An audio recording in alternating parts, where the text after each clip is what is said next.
इस वक्त हमारे समक्ष है रतन कंस्ट्रक्शंस के डायरेक्टर मिस्टर अभिषेक जावेरी सर।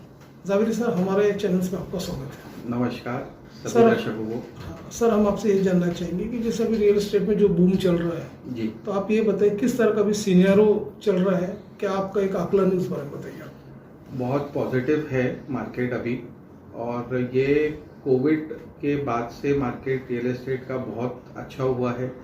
गवर्नमेंट का भी स्टैम्प ड्यूटी का बहुत अच्छा सपोर्ट रहा है। उसमें जो स्टार्टिंग जो हमारे पास में बूम जो आया, वो जब गवर्नमेंट ने उसको 3% स्टैम्प ड्यूटी जब किया था, उससे रियल एस्टेट का मार्केट काफ़ी स्टेबल हुआ। और मैं ये समझता हूँ कि रियल एस्टेट मार्केट स्टेबल रहना भी चाहिए, क्योंकि हम बहुत बड़ा कंट्रीब्यूशन देते हैं जीडीपी में।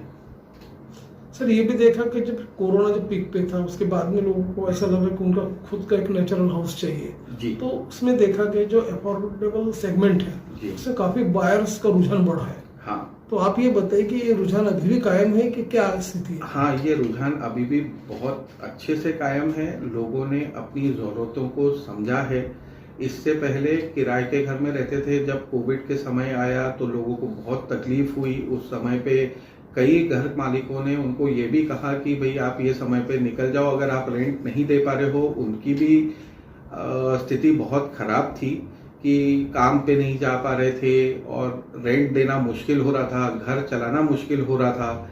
और ऊपर से लैंडलॉर्ड ये बोल रहे थे कि नहीं, आप नहीं देंगे अगर तो हम आपको घर खाली करना पड़ेगा। ये सब चीजें हुई है, जिससे हर व्यक्ति छोटा बड़ा ने ये समझा कि नहीं, हमने अपना खुद का छत, जैसे रोटी कपड़ा और मकान हमारी जो जरूरत है, वो उसमें मकान का महत्व कोविड ने समझाया सबको।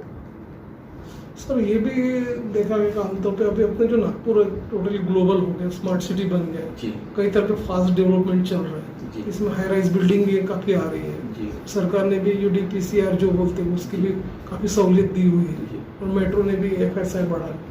उसके वजह से किस तरह का भी माहौल चल रहा था उस बारे में। देखिए, नागपुर को आज से 7-8 साल पहले हम ये समझते थे कि बी टायर सिटी भी नहीं था ये। इसको सी टायर सिटी में अपन एक ग्लोरीफाइड विलेज के हिसाब से इसको समझ के चलते थे।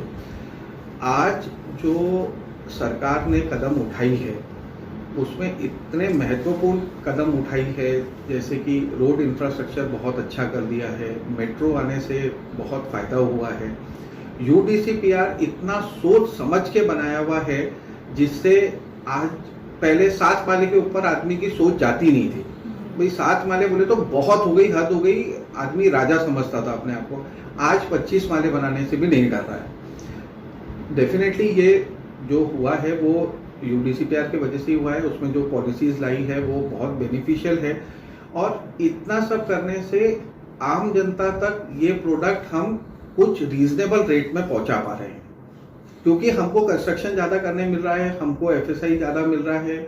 इसलिए हम वो चीज़ को कुछ अच्छे से सस्ते में कोशिश कर रहे हैं कि ज़्यादा से ज़्यादा दे सके।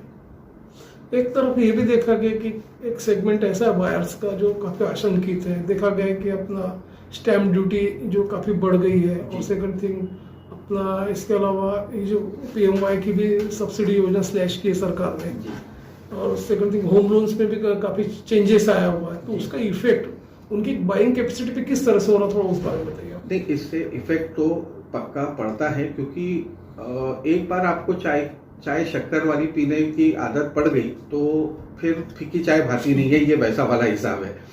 तो इसमें फर्क पड़ता है, पर ये बहुत टेम्पररी रहता है।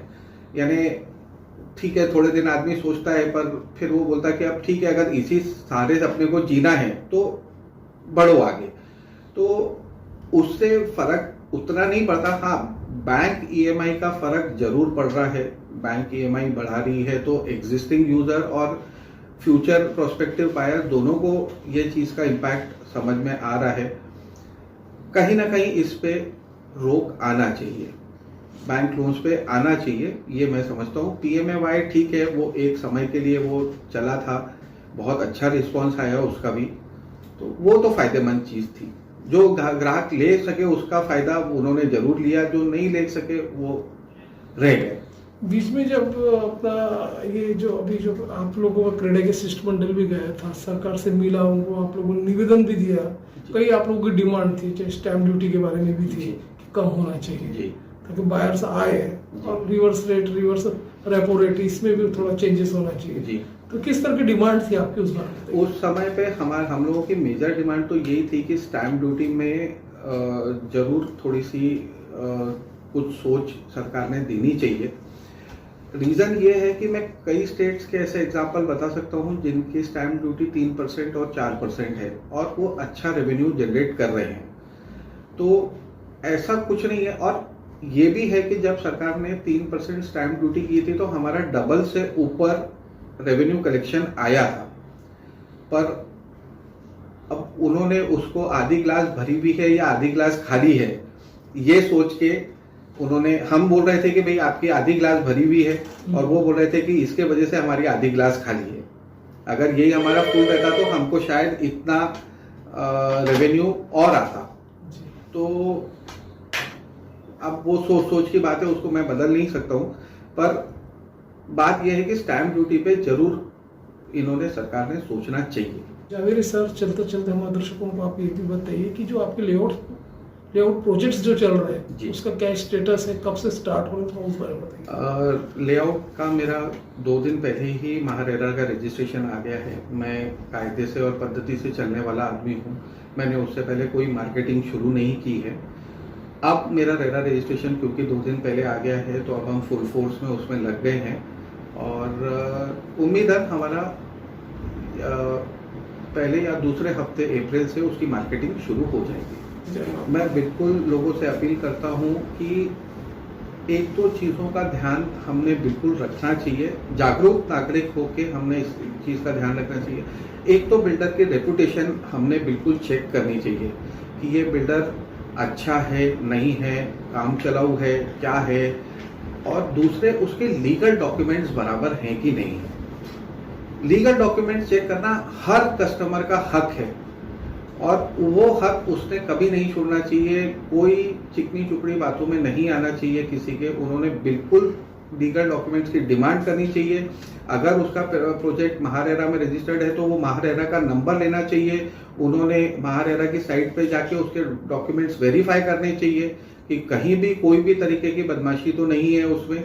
ये सब चीजें एक जागरूक ग्राहक को करना चाहिए, ये उनका हक है। हम अगर एक चिप्स का पैकेट भी लेने जाते हैं तो हम उसका एक्सपायरी डेट चेक करते हैं क्योंकि हमको ये जागरूक किया गया है। तो हम अपनी जिंदगी की पूंजी एक बिल्डर के पास लगा रहे हैं तो उसका टाइटल हम क्यों नहीं वेरीफाई करते और वो आदमी की रेपुटेशन क्यों नहीं पूरे शहर में हम चेक करते। आप 10 लोगों से, कितना बड़ा शहर है हमारा, आप 10 लोगों से पूछेंगे, कोई ना एक जना आपके बोलेगा ही कि हाँ भाई मैं ये जने को जानता हूँ, या फिर वो ये बोलेगा कि नहीं ये बदमाश आदमी है, इसके पास में आप मत इन्वेस्ट करो, कोई मेरे परिचित का एक्सपीरियंस खराब हुआ है।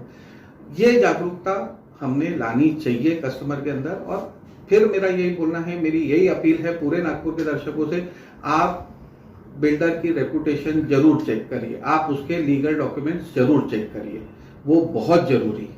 मेजर बैंक के साथ में हम लोग टाई अप करते हैं। उसके अलावा भी बहुत बार ऐसा होता है कि कोई हम अब जैसे भी हम 8-10 बैंकों से टाई अप कर सकते हैं, बहुत सारी 50-100 बैंकों से तो नहीं कर सकते, पर उसके बावजूद भी अगर कोई कस्टमर हमारे पास में आता है जो ये बोलता है कि नहीं मेरा मैं ये फलाने बैंक में काम करता हूँ या मेरे ये फलाना बैंक में मेरे रिलेशन अच्छे हैं, तो हम उनको पूरी मास्टर फाइल 1 दिन में बना के उनको दे देते हैं जितना रिक्वायरमेंट है। मुझे कभी भी आज तक, आज मुझे 30 साल का एक्सपीरियंस है ये वाली फील्ड में, मुझे आज तक कभी बैंक से कोई भी पेपर्स को लेकर दिक्कत नहीं आई। साइट विजिट्स भी हमारे खुद का एक पूरी टीम है जो बराबर कस्टमर को लेके जाना, उनको वापस छोड़ना, पूरा मार्केटिंग का ध्यान रखती है और कस्टमर का ध्यान।